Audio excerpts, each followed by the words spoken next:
मंत्री निर्मला सीतारमण ने बीते कल लोकसभा में श्वेत पत्र पेश कर दिया। श्वेत पत्र में यूपीए सरकार की नाकामियों का उल्लेख किया गया तो वहीं एनडीए सरकार की उपलब्धियों का जिक्र किया गया है। लोकसभा में श्वेत पत्र पर चर्चा के दौरान एआईएमआईएम चीफ और हैदराबाद से लोकसभा सांसद असदुद्दीन ओवैसी ने आंकड़ा पेश करते हुए मोदी सरकार से बेहद तीखे सवाल पूछे हैं। आप भी सुनिए। यूपीए में जीडीपी ग्रोथ था 6.8 एवरेज। नरेंद्र मोदी की सरकार में जीडीपी ग्रोथ हो गया 5.9 एवरेज। इसका जिम्मेदार चीन है या पाकिस्तान है, बता दीजिए। Fiscal deficit as percentage of GDP, fiscal deficit as percentage of GDP sir, वो था 4.7 यूपीए के टाइम पर। नरेंद्र मोदी की सरकार में हो गया 5.1 एवरेज। इसका जिम्मेदार कौन है कि आखिर आप अगर जीडीपी हमारा 5.9 एनडीए गवर्नमेंट का रहा तो फिर अनएम्प्लॉयमेंट रेट कितना है? आखिर 2011 से एम्प्लॉयमेंट सर्वे नरेंद्र मोदी क्यों नहीं कराते? डेटा को क्यों छुपाते हैं? ये white paper sir more rhetoric है than substance. Mister Asaduddin Owaisi. Sir आपका बेहद शुक्रिया कि आपने 3 मिनट में बोलने वालों को इंटेलिजेंट कहा, और ज्यादा बोलने वालों को अब क्या कहेंगे आप बोल दीजिए चेयर पे तो अच्छा रहेगा। नहीं, मैं बोल देता हूँ अभी। तो जो 3 मिनट में बोल देते हैं वो इंटेलिजेंट तो है ही, और जो ज्यादा बोलते हैं, जो ज्यादा बोलते हैं उनका ज्ञान क्या बेवकूफ नहीं होते हैं वो, जो ज्यादा का ज्ञान है। सर आपने मुझे बोलने का मौका दिया। सर मैं पहले ये बात वाजे कर देना चाहता हूँ कि मैं इंडिया में नहीं हूँ मगर वतन अजीज़ का हूँ, और मेरा मामला ऐसा है कि मैं अब लाइन ऑफ एक्शन पर हूँ। भारत की राजनीति में अगर कोई लाइन ऑफ एक्शन पर है तो मैं हूँ। सर मेरे चंद सवालात हैं जो मैं उम्मीद करता हूँ कि हमारे मोहतरमा वज़ीर साहिबा जब जवाब देंगे, इसका जवाब, मेरे सवाल का जवाब देंगे। यूपीए में जीडीपी ग्रोथ था 6.8 एवरेज। नरेंद्र मोदी की सरकार में जीडीपी ग्रोथ हो गया 5.9 एवरेज। इसका जिम्मेदार चीन है या पाकिस्तान है, बता दीजिए। Fiscal deficit as percentage of GDP, fiscal deficit as percentage of GDP sir, वो था 4.7 यूपीए के टाइम पर। नरेंद्र मोदी की सरकार में हो गया 5.1 एवरेज। इसका जिम्मेदार कौन है? हाँ, पाकिस्तान है। सही कह रहे हैं आप। मान लिया आपके अकल की तारीफ करता हूँ। सर इन्फ्लेशन है यूपीए के हुकूमत में 8% था, नरेंद्र मोदी की सरकार में 5% है।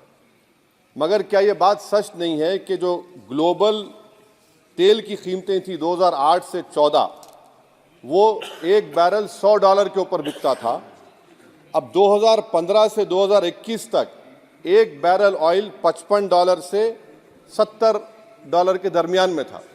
तो ये क्रेडिट आप नहीं ले सकते, ये आपकी मेहनत नहीं है, इसमें एक्सटर्नल रीजंस है।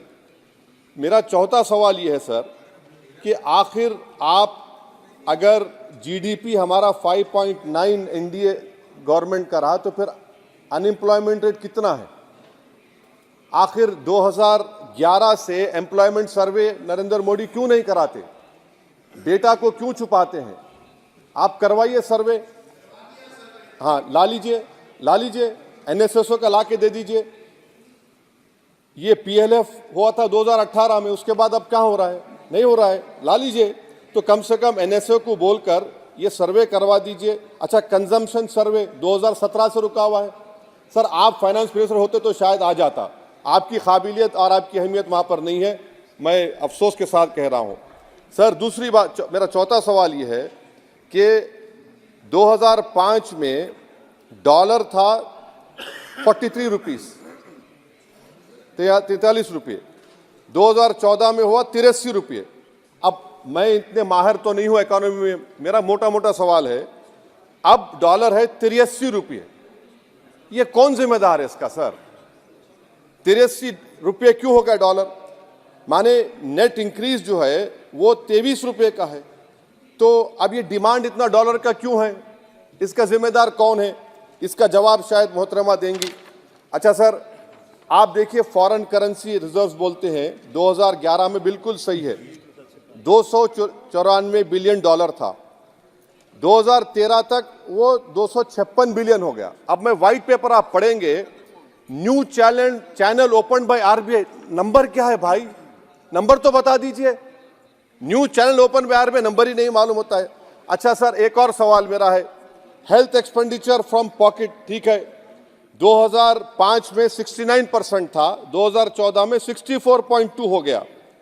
तो अब का नंबर क्या है बताइए ना, आपके दौर में क्या नंबर है? वो नंबर नहीं बता, मेडिकल कॉलेज खोल दिए, नंबर क्या है खर्चे का?